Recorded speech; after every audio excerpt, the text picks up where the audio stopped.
Energy का framework है वो तो ज़ाहिर एक बड़ा लॉन्ग टर्म प्रोजेक्ट है और उसमें तो 4-5 साल का हमें इंतज़ार करना पड़ेगा उसके बेहतर आउटपुट्स के लिए।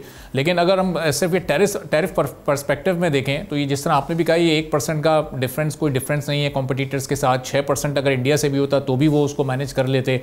अब ये जो इक़दाम इस वक्त हमें लेने हैं अपनी प्रोडक्टिविटी बढ़ाने के लिए, अपनी एक्सपोर्ट्स को बढ़ाने के लिए, ये कैसे लिए जाएंगे? ये इसकी तैयारी अब कैसे होगी? ये कॉस्ट ऑफ डूइंग बिजनेस पर कैसे काम होगा? ईज़ ऑफ डूइंग बिजनेस पर क्या चीज़ें हो सकती हैं? इंटरेस्ट रेट कैसे कंट्रोल होगा? ओवर कॉशियस अप्रोच हम देख रहे हैं स्टेट बैंक की। एनर्जी प्राइसेस में कमी कैसे करेंगे? पिछले 1-1.5 साल से कोई खातिर ख्वाह कमी तो नहीं ला पाए हम। तो आप बात तो सारी समझ गए यार बाप साहब, मतलब you are an economic anchor and माशाल्लाह यू हैव क्लियरली डिफाइंड कि पाकिस्तान को स्ट्रक्चरली क्या तब्दील करना है।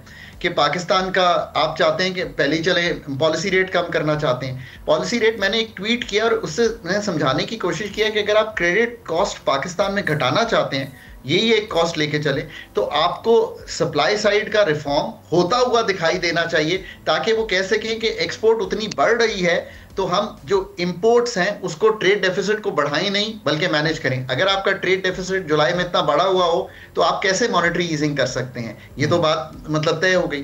फिर रुपए की कदर पे जितनी इस वक्त तवज्जो पूरा पाकिस्तान देता है कि शायद अगर रुपया 280 का होगा तो पाकिस्तान जो है वो एक मुस्तहकम चीज़ है।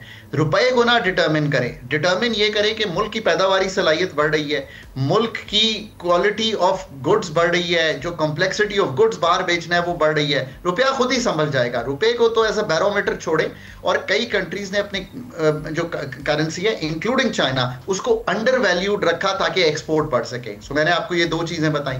अब तीसरी चीज ये है कि बिजली के निज़ाम का जो तंजीम नौ है, चाहे वो मार्केट क्रिएट करना हो, चाहे वो जिसको CTBCM हम कहते हैं, 11 साल से मैं सुन रहा हूँ इसकी कहानी पाकिस्तान में। डिस्कोस की प्राइवेटाइजेशन हो, जो कॉस्ट ऑफ बिजली है उसको नीचे लाने के लिए मार्जिनल कॉस्ट पे जो 45,000 मेगावाट बन रही है बिजली या बनाने की कैपेसिटी रखते हैं उसको बढ़ाना हो। ये सारे मेजर्स तो आपको लेने पड़ेंगे ताकि जो आपकी कॉस्ट ऑफ डूइंग बिजनेस है ओवरऑल वो कम हो सके। फिर री रेगुलेशन एक चल रहा है, पाकिस्तान रेगुलेटरी मॉडर्नाइजिंग इनिशिएटिव। सो उसमें जाकर देखें ना आखिर हुआ क्या। अगर आप बहुत एग्रेसिव होना चाहते हैं, आप सवाल पूछें तो आप मतलब I have to give you an answer. I can't just generally से कि PRMI चल रहा है तो चलें जी उसको देखें। अगर आप बहुत ज्यादा एग्रेसिव होना चाहते हैं इस चीज में, आप कहते हैं कि नहीं यार हम तो एग्रेसिवली इसको, तो आप एक दिन ऐसे करें ना कि आप कट लगाएं कि हम कोई रेगुलेशन नहीं रखेंगे, हम ये इतनी सारी जो रेगुलेटरी कबाते हैं निकालना चाहते हैं। आप हमारे पास आके ये बताएं कि व्हाई शुड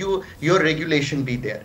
सो मैं ये कहता हूं कि पाकिस्तान के पास इस वक्त एग्रेसिव होकर रिफॉर्म करने का और स्ट्रक्चरली चीजों को चेंज करने का मौका है, because we have that leverage, we have that time, we have that space. Quality, quantity and pace, ये 3 चीजें हैं रिफॉर्म की। क्वालिटी क्या होती है, किस ब्रेड्थ डेप्थ से क्वांटिटी आती है, और पेस क्या होती है उसकी, ये डिटरमिन करेगा। देखिए ना, एक तरह से सेंट्रल बैंक ने इंडिपेंडेंटली एक्ट करते हुए नहीं ईज किया, और अगर उसकी डेप्थ में आप समझे तो वो यही है कि उनको तो पता था कि जुलाई का जो खसारा है वो मुझे आपको नहीं पता था उस वक्त, बट दे न्यू के खसारा तो इतना आ रहा है इसका ट्रेड का, इंपोर्ट इतनी बढ़ गई है, तो हम किस तरह ईज करें और इकोनॉमी को खुलने दें जब तक कि ये सारी चीजें ना हो जो अरबाब ने अभी एक्सप्लेन की हैं। इसके अलावा कोई और चारा नहीं है, और वक्त और स्पेस जो है वो तो you have the whole ground to play. Now can we play that aggressively? मैं आज भी कहता हूं पब्लिक सेक्टर की जितनी स्ट्रेंथ बिल्ड करेंगे ये काम करने के लिए, उतने ही ये काम डेप्थ में होते हुए दिखाई देंगे। PIA की प्राइवेटाइजेशन अपकमिंग है, that can send a good signal. Let's hope कि हम ये सारे काम कर सकें। सब्सक्राइब करें और बेल दबाएं ताकि कोई खबर रह न जाए।